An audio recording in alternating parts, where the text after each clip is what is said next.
তো আমার এই যে তরকারি হয়ে গেছে, বড়া দিয়ে আলু পটল দিয়ে তরকারি হয়ে গেছে।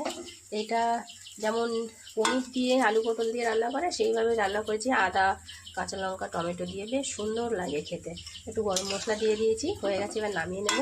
আর এদিকে তো কুমড়ো ভাজা করেছি, আর অনেকটাই বড়া, সেই জন্য খানিকটা রেখে দিয়েছি, ভাজা ভাতের সঙ্গে খাবে। আর আমার তো 11টায় ট্রেনিং, তো 10:30টা তো বেজে গেছে, আর রান্নাবান্নাও হয়ে গেছে।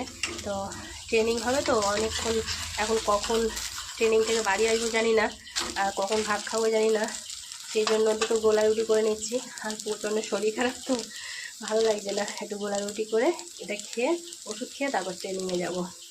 মানে কাজ করতে করতে না হাঁপিয়ে যাচ্ছি প্রচণ্ড, এত শরীর খারাপ, আর প্রচণ্ড ঘেমে যাচ্ছি, খুব কষ্ট হচ্ছে। এই যে রান্না বান্না সেরে সুরে এবারে ট্রেনিংয়ে যাচ্ছি। 11টা বেজে গেছে, বেশি দূর না, বামুনঘাটায়, তো 10 মিনিট লাগবে। তো টাটা।